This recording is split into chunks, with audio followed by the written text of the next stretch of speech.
This video is sponsored by Direct Mobiles. Check out their deals at directmobiles.co.uk. David here, welcome to Btekt, and this is an unboxing of the Oppo Reno2 Z. Now this is a Btekt powered handset, but you'll be surprised at how exceptionally well equipped this handset actually is. Now if we take it out of the box, and if we just take a look at this sticker here, and you see you've got a quadruple 48 megapixel camera sensor system, ultra dark mode, ultra steady video. We've got a 6.5 inch AMOLED display with a panoramic screen. There's a 4000 mAh battery, which benefits from VOOC flash charging 3.0, so you can get charged up in absolutely no time with this handset. Also, we've got 8 gigs of RAM and 256 gigs of internal storage. Now, by anybody's standards at the moment, that is a well-equipped handset. So I have been using this phone for the last week or so, and I am actually really impressed with what you get for the price. I mean, this phone just costs £350, and for that, well, we get a nice big full screen display with a pop-up selfie camera. We get an in-display fingerprint scanner that works incredibly well, and the camera system is also very, very good indeed.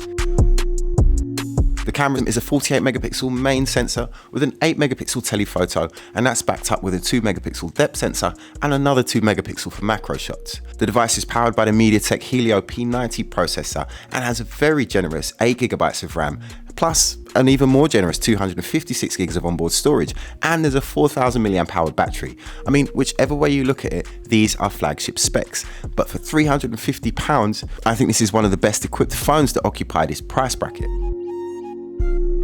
The Btekt P30 is a very capable processor, giving the camera some really nice features such as stabilized 4K video. It obviously does lack some of the versatility of the camera system that you get in the more expensive Reno 2, but it is still producing really nice shots. Okay, hands up, I made a big mistake just recently.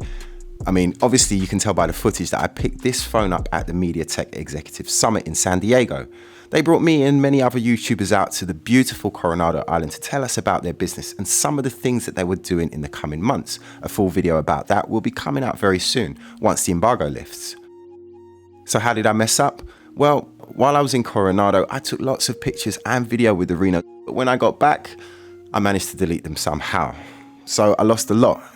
So unfortunately for this video at least, we're just going to have to put up with some shots of good old Croydon, which is nowhere near as beautiful as San Diego, but hey, but never mind that, the Reno2 Z takes really nice pictures.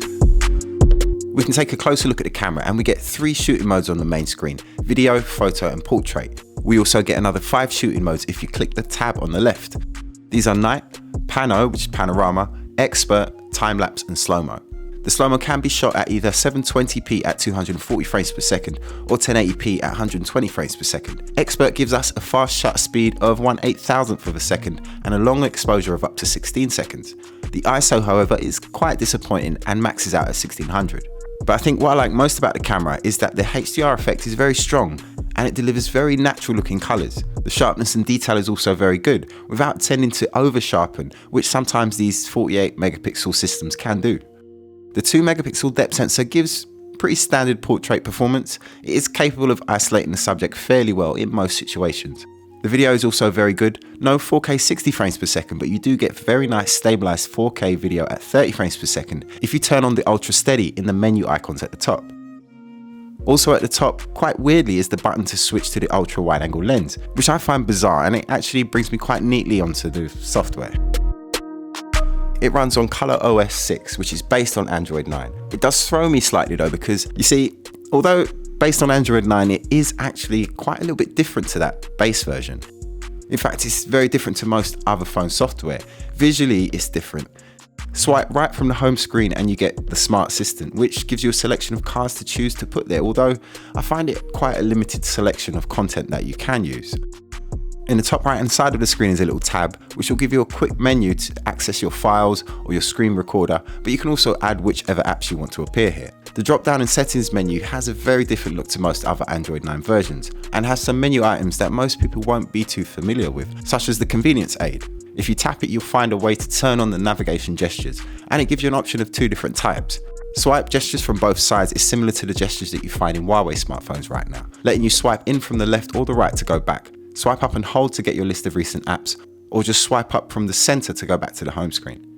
Or if you prefer, there is the swipe up gestures. Swipe up from the bottom left or the bottom right sides of the screen to go back. Swipe up and pause to get your recent apps, or swipe up from the middle to go back to the home screen. You can also select here whether or not you want to hold the power button for half a second to wake up the Google Assistant. Although I keep it switched off because I think that might become a little bit annoying after a while. The other thing with the Color OS is that it seems to come loaded with a bunch of apps that you're probably never ever going to use or even open. I mean, considering I've only put 2 or 3 apps on this phone so far, it does seem like there's quite a few, right? I think overall, this is actually a very attractive and high quality item that has very good overall performance. I'm struggling to see in which areas they've actually cut back. Now, you might be screaming at the screen right now, the processor, as this one uses the Btekt Helio P90, but I have no issues with the performance from this phone. The only thing for me is that I really don't like the software too much. Too many things are in places that you wouldn't expect to find them, and I could imagine some people would never even get to use the ultra wide angle lens simply because they don't realize how to select it. And the look is just radically different from everything else, but I'm not sure if different is better. The thing is, this really is an excellent piece of hardware, let down just a little bit, I would say, by the software, but not the software performance, just the software user experience. But at least it's got a very good theme store where pretty much everything is free and you get a very big selection of themes and wallpapers to choose from. You know what, despite its software, this is an excellent phone. It's got a great camera, it's got an excellent OLED screen, fancy light up pop-up camera, and a pretty decent sounding single downfiring speaker as well. It firmly covers all bases, and even though I wish the software was a little bit cleaner or maybe would be brought up to date a little bit, I still can't help but recommend this phone, simply because of the sheer amount of tech that you get for the price. But anyway, that's it from me. Sorry that I messed up with those photos. I mean, I had some really good ones as well. I was really gutted. But anyway, before I go, I want to tell you about the Direct Mobiles website. It's a great place to go if you need a new phone. You can check out all of the available UK deals with all of the networks. Compare them all there in one place on one website. Plus, they have over 24 years of award-winning customer service. Their link is in the video description below, or just search directmobiles.co.uk. And also check down there for the link to our new Btekt Amazon shop. Go and check it out. It's the place where I put all my favorite tech. It's only stuff that I can recommend to you, so you know it's good quality. So make sure you check out that link as well.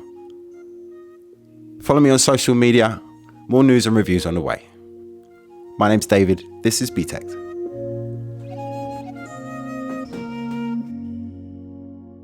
It's Archie Ginsburg.